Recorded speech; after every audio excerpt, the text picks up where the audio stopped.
Hello and welcome to Wizards, Warriors and Words, a fantasy writing advice podcast. I'm Jed Herne, author of Across the Broken Stars, and I'm joined by my co-hosts, starting with Dirk Ashton. I'm Dirk Ashton, author of the Paternus trilogy, currently writing something tentatively titled Kraken Rider Z. Was it tentacly titled? Tentacly titled. Very good. I'm going to use that. I made a smart one. Well played, You're Mike. good. That's it. I'm done for the Well week. played. I don't have to do. Bye, Mike. No, I'm not. No more writing needed from you. Bye. I'm out. I'm out. Got to go out in a high note. It's my only chance. And our last host is Michael R. Fletcher, the absolute pun master you just heard then. Yeah. Hello. I am Michael R. Fletcher, author of the Obsidian Path trilogy, which will be complete Nice. on May 15th and available all through May books. 15th. So That's like not long after this Fucking episode comes deadline. out. This episode will come out on the 9th, I think. Either the 9th or the 2nd. So, yeah, if you are listening to this then, get ready. Get ready for the end. But of course, Jed is in Say hello to Australia future and the us. dates are all different there. That's so- right. That's right. It's a It's a Wednesday different here for dimension. the other hosts. It's a Sunday for me. It's actually still back in like the 18th century in Australia. So yeah, it's the space-time continuum is all over the place today. But fortunately, we've made it through. So before we get into today's episode, which is going to be a listener questions episode, we've got a couple of patrons that we want to shout out. So thank you very much to Elizabeth, Rowena, and Tom for joining our Patreon and helping support the show. Yay, thank you. Rowena. Thank you very much. No, Rowena. I mean, haha. I mean, thank you. That's right. You're going to have to be exposed to even more Wizards, Warriors, and Words content. So, yeah, cop that, I guess. Thanks for joining. As I mentioned in a recent episode, we're going to be trying to put up more bonus shows on the Patreon. We'll still be uploading once a week to our regular feed, but we're going to try to create some extra episodes for our patrons. So, yeah, if you haven't got enough of your Jed, Mike, Dirk, and Rob fix for the week, you can continue to satiate your addiction by checking out our Patreon at patreon.com/wizardswarriorswords, and the link to that will also be down below. All right, listener questions. So the first one is actually a question from one of our patrons about maps. So here's the comment. New listener and very small-time patron supporter. I'm not an author, although I'm getting close to the point of plunging in and writing something, but I enjoy it as a fan of the genre. The question I have is, what are people's thoughts about maps in fantasy books? Me, I've always loved maps of all sorts, so I enjoy having them. However, if the author is doing their job correctly, I will still enjoy a book and not feel lost despite the lack of a map. I read a post by Joe Abercrombie on maps and why he doesn't like them. Now, I loved his books, but I also would have loved a map. At some points, I felt as though he was trolling the reader because I remember one scene where characters were looking at a map. And my edition of Best Served Cold had a map on the cover, which is very accurate. The other thing he asks is like, how much detail should you have in maps? You don't want something where it doesn't include, say, the main character's homeland or a city that plays a key role, is what he's saying. And also his question is like, how do maps work in ebooks? Because obviously in a physical book, you can always flip back to the map and it's pretty big. In an ebook, it's sort of annoying to kind of go across and to check it out. So that is a question from one of our patrons, Matt. Thanks for sending it in. Let's Dirk, do you want to kick off the discussion? How do you feel about maps in fantasy books? Sure. I'll address the last one first. It's not a problem putting them in ebooks. Make it a chapter. Make it a so that it has its own heading, so anybody can go to the table of contents and pull up the map at any time. The only problem with having them in ebooks, if people are reading them on a reader, is they're small. So if most of your readership is going to be that way, you might want to break it up into larger pieces, or I don't know. Can you put them in sideways? Yes, I guess If you turn it sideways, it still Yeah. turns sideways, right? Yeah, you can Yeah. put it in sideways. So yeah, I don't see a problem with that. As far as the amount of detail, I would just say, look at maps in books that you like. If you've read the book and you thought the map was cool and you liked it, do it like that one. Put that much stuff in, right? I mean, he's obviously, or the person who asked the question is, what was their name again? Matt. You obviously have already thought about what really ought to be in there. So, just put in, really, when it comes right down to it, maps are for authors. Authors who like maps put maps in their books. So put in one you like, and your readers will like it too. What do you reckon, Mike? So I'm not a map guy. When there's a map in a book, I will glance at it on my way to the first chapter. But at no point will I ever return to it and look at it. I'm the same way. I like them, and I go, ooh, neat, but I never really go back to it. Yeah, same with like glossaries, cast of characters. Those I will look at sometimes. All that stuff. See, if I have to look at it, that means the writer has failed. Or, I'm just not smart enough to read that book. That's also possible. However, I do know that readers, a lot of readers like maps. So a lot of people have asked me for maps for like the Obsidian Path series because it's, kind of a travelogue-y story a little bit. So in the very last book, you're going to get all the maps. Like Dirk said, they're small, even in the print. They're not huge. So my approach is very much like Dirk's. I've got like the big world map, which you can look at. It'll be kind of too small to get much detail, either on an e-reader or even in a 6x9 paperback. But then there'll be, half a dozen other maps where it's blown up into little areas.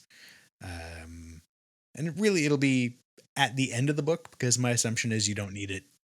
And it's extra material, so it'll be there for those who like it and who want to sort of get a better look at the world. But that ain't me. Fair enough. I don't have any maps in any of the Paternus books, but when I did the Kickstarter for the special limited edition, one of the stretch goals for book 2 and for book 3 were maps, and I did have those done, and they're very cool. But I had them done of just a specific area. In the third book, there's this enormous battle that takes up over a third of the book, so it's of that battlefield. Nice. So people can look and see where different people go. In book 2, they spend a lot of time in New Vanaheim, the hidden magical valley of Freya. And there's a lot of things that happen there. So I just did a map of that, doing it of the world. It takes place on this world and like 25 others. So you can either look at the globe, or I just couldn't supply maps for all the rest. Yeah, that's fair. Yeah. One thing I wanted to do in the Obsidian Path book, which I never actually managed to pull off, I had this idea where the one character, the two characters are sitting in a bar, because that happens, talking, and the one doesn't know the world. And so the other one, who is really quite drunk, sketches out a really quick world map for him. But it's bad. And so I approached that Felix. Sounds awesome. That's a cool idea. I like it. And I was like, I need you to do the hand-drawn map for me. Drunk guy's like hand-drawn map. Drunken guy did a hand-drawn map. I love it. And the fucker refused. He refused? Like, no. Bastard. Yeah, he's like, I'm not the right guy for that. Like, this is beneath me, Mike. Draw me a map. Yeah. Like, I will pay you to get drunk and draw a map for me. Come on. So good. And he said no. He said no. Damn, Mike, you should have done that yourself. I tell you what, though, I'm going to be very, very disappointed if this map does not have an Obsidian Path. Nah, well, it's at the end of the book. See, the thing is, I would love to put the path in, but I don't want to spoil it for people. Yeah, that would be a bit of a spoiler. At the same time, so put it at the back of book 3. It is. That's where the maps are going. Back of book 3. Then what are you worried people about? Will jump back there and look at it. Now that you've told them, yeah. They could just go read the last chapter if they want to spoil it. That's it. Yeah, there's that. I'm not putting in the last chapter. I'm not doing that. That is spoil it. They might go read that first.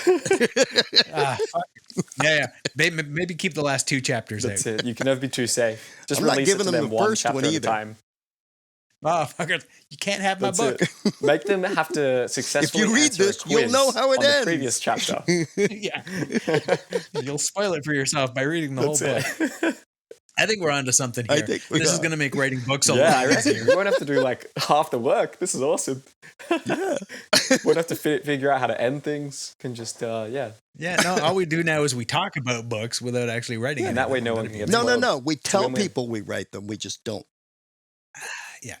The secret is out.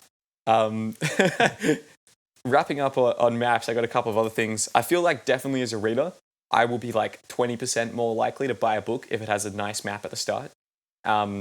Like, to me, it's one of those nice to have things that does kind of push you over a bit. Not so much just because I care about the map, but because I suppose to me the map like represents the kind of level of realism and detail that the author has put into the world. And if I see a really nice map at the start of a book, and by nice map, I mean a continent that isn't a rectangle that fits the same page size that the book is in, which is my personal hell when it comes to maps, but rather something that looks tectonically logical and actually has realistic geography. I like 2-page spread maps. 2-page spreads are good. Oh, yeah. To me, it's just one of those things in the same way as like interior illustrations in a book or like, you know, little pieces of arcana throughout it that tells me this author has developed a fleshed out world. And Mike is holding up a book. What is this? So this is the German version of Beyond Redemption. Oh, nice. Mm-hmm.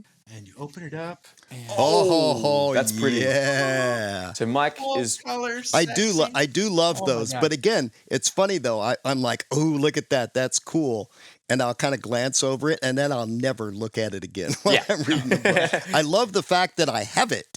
Yes. Even if I don't ever look at it again. Just for our audio-only listeners, Mike, do you want to describe real quickly what that was? It was gorgeous. It was sexy. Yeah, it was Mike's author photo. Oh, okay. So that was the German release of Beyond Redemption. German publishers, they just spend more on the books. Everything is better built. It's thicker paper. It's heavy. It's gorgeous. Front cover opens up into a full page spread map, and because it's the front cover opening, you don't lose anything in the fold of the book. It's the actual cover itself that opens up. It's gorgeous. I kind of wish I could read German. Nice. Yeah, that's definitely a cool way of doing it. I think, yeah, to your point, Dirk, it's definitely one of those things where I won't refer to it often. I do feel like something similar to, like in the Stormlight Archive, because there is a lot of different traveling between places. Here we go, Mike. Here we go. I won't mention the author's name so that you don't get triggered. There is a lot of traveling between different places, and I do find myself often looking back to the map, and it is nice to have that. Yeah. In my own books, I've only had it in one book, which was this one here. I think I could have done better with this map, but for something that was sort of just like a personal effort, I was reasonably all he had happy was with a crayon. yeah, all I had was a crayon. That looks pretty cool. That looks pretty cool to me. Thank you. So this is the map at the start of the Thunder Heist. It's basically a map of the Twisted Seas, and kind of an easy one to make because it's just like this sea that's in the middle of this monster-infested land. So it was mostly just about like putting different islands on there, putting shading, making it all look cool. And then my favorite part, which is just coming up with like cool sounding names for different places in it that sound suitably interesting. Yeah, so I definitely think that does add something to it. And the way that I kind of got around Dirk's issue of like showing off maps. Oh yeah, what is this? Oh heck yeah. Nice. So Dirk, can you describe that? Dirk is gone. He doesn't have his headphones on. He can't hear shit. I'll wait till he gets it back on, and then we can describe it. Dirk, can you just describe what that was? The limited edition of Book 2, Paternus Wrath of Gods. Nice. It looks. So that's like I had it framed. I just got it back, so I had to show it off. That looks awesome. Yeah. With showing maps in ebooks, I noticed that Philip C. Quantrill, I think that's how you say his name, in Rise of the Ranger, he has his world map at the start of the book, and then on the next 4 pages, he has like individual quadrants of the world map blown up a bit, so you can actually see in more detail like what's going on, which is a kind of cool approach because Usually Kindle screens are pretty small. The other thing you can do as well, which is what I did for this, is on one of the opening pages of the book, I've got a thing that says like, visit this page on my website for high resolution copies of the art. And that's basically a way for like, if you're reading it on the ebook and you don't want to have to keep flicking back and forth, then go to that page. The page is jedherne.com/thunderheist-art. And that way you can make sure that readers are going to get a good experience. And I've noticed also that's a good tactic for getting email list signups, because a lot of people go to that page, reading the book, and they see that, I can get a free story set in this world if I sign up to this author's email newsletter. So that is a good way to kind of get like additional traffic and promotion for that. All right. So thanks for your question, Matt. Next question is, how does music influence our writing? I was wondering if music had an influence on your guys' writing. I've recently started writing a book, and I've noticed that music is a heavy influence for me, so much so that I've built a soundtrack to the story and even mini soundtracks to each character. So my question is, what are some things that you guys listen to get in the flow, or what are some songs that have influenced your story and characters? And that question comes from Jared, who is also a patron of the show. Mike, do you want to kick it off as the resident musician amongst us? Yeah, sure. I play music, record music. I listen to music when writing pretty much all of the time. For me, I'm a total metalhead. I have a nice speaker setup, nice sound system in the office here, massive subwoofer under the desk. So I listen to crushing death metal. Basically, I blot out the real world with a wall of rage, so that I can't hear anything. Nice. People, kids, cars outside. I can't hear any of that. And for me, it's all about getting into the mood, into the headspace. Often I will end up, a book will have kind of a band. And so I'll create a playlist, which is basically all one band. Like I'll just dump their entire discography in there and drop it on scramble and infinite repeat while I'm writing. In the past, so In Flames, Silosis, Hypocrisy, a lot. Early on, there was a lot of Slayer, so kind of just heavy shit for me. But music is for sure huge. Like getting in the mood, and also just sort of it's part of my writing environment. Nice. And also, we should mention, if you want to listen to some of Mike's... Oh, do you mind if I plug your band? Are you cool with that? No. Cool. Yeah, I didn't bring this up with him before, but Mike actually has some of his songs that he's created on Spotify and probably other music platforms, or just Spotify? I don't know. Mostly it's on Spotify. I usually post it on YouTube as well. But the band is called Blackstone Heart, and you can find us on YouTube or Spotify. We kind of sporadically post stuff. I think we may have a new drummer soon, which will be very nice. Cool. Nice. So are you doing like regular gigs and stuff, or are you mostly like getting together and jamming? What's the kind of band life like? Nope. So we work purely digitally. I record pretty much all of the music here at my place. Guitars, bass, keys, piano, any of that shit. Previously I'd been programming drums, but we have looks like we might have a live drummer now. So I would send a kind of a 2-track mix down of my music to Nico. Often he would write lyrics. Sometimes I write lyrics. He does all the death metal vocals. So he'd sing over it. He'd basically send me back just his vocal tracks, and then I'd drop those into my workstation and mix them in. If the song needs clean vocals, like not death metal vocals, then I'll sing those. And yeah, it's fun. Purely just shits and giggles. We're never gonna gig. There's never gonna be a show. It's just for fun. So what I'm hearing is concert next week, and you can buy tickets through our exclusive link. It's going to be huge. Yeah, it's going to be I think Adele is opening for us. Oh, nice. Mm-hmm. Oh, yeah, that's pretty good for her. That'll be good for her career. Well, Mike does sing a beautiful soprano. It's amazing. Nice. So Dirk, what Angelic. about what about you, Dirk? What role does music play in your writing? I do listen to music when I write all the time as well. I wrote a lot of book one at coffee shops, so it was just background noise. I'm able to like block out sound as long as it's like a constant sound. So in a coffee shop, it's just like a constant murmur and, coffee machines going off, and I'm able to block that out. And I find that when I'm listening, but now for book two and book three, or then book three's been out since 2020. Um, I all through book two, I listened to nothing. Every time I would sit down, I would go to my playlist of all three extended soundtrack editions of The Lord of the Rings. Nice.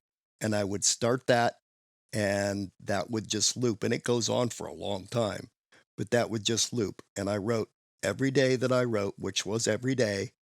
That's all I listened to. And there's something about that. You'd think that might get boring or terrible or whatever, but there's something about that would put me in the mood. As soon as I turned that on, my head would go into, okay, time to write. And I may not even be listening, but I might find myself, going along with the mood, and I may not even really hear it. Um, and then for book three, I listened to all like uh, kind of Gregorian chants. well, yeah, actually, that was one of them. It was a big long playlist that uh, plus a Pandora that would just play all this like meditational stuff, but a lot of it was Hindu, African chants, just meditational kind of music, not like new age stuff, but more influenced by older things. And I listened to that basically and heard the same songs over and over the entire time I wrote book three. Right now, I'm listening to 80s girl bands um, on Pandora, and I mix it up a little bit by adding another title. Add in Bananarama and that'll bring in some more things, and because it's a different type of story, so that puts me in the mood to write for that. Even though it's very repetitive, it's just really a mood thing, and it's just a sound thing. But music played a really big role in the Paternus trilogy because I wanted music to be very important to the characters. So they all have kind of an instrument that they like, though some of them can play a whole hell of a lot more of them than, well, they all could if they wanted to. But and the world tree sings, Yggdrasil sings, Freya sings.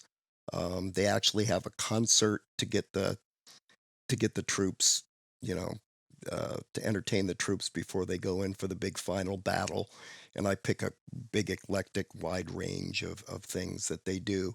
And that actually didn't end up in the book, but I added that, an outline of that with all the songs that each character did for the limited edition of the third book. That's And cool. those are all that stuff's available up on my website, paternusbooks.com.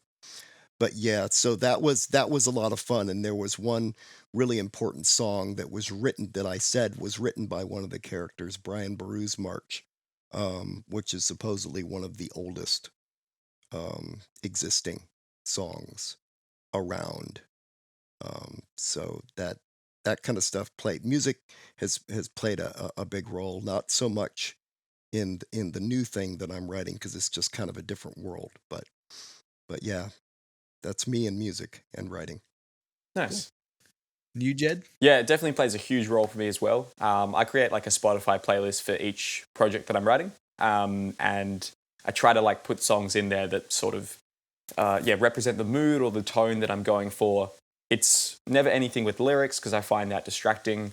It's always kind of like instrumental, epic trailer music kind of stuff. So a lot of Two Steps from Hell, Audio Machine, a couple of those other bands as well. You can actually look up, I'll put a link to my playlist for a few of my books in the show notes down below if you want to listen to those. But yeah, for example, for Siege of Treblan, I had about 7 hours of songs in there. Just a lot of like epic sounding stuff, like some movie tracks, a few Game of Thrones tracks, Lord of the Rings stuff. A lot of those things. I find that music is really, really good for getting you into the headspace for writing as well.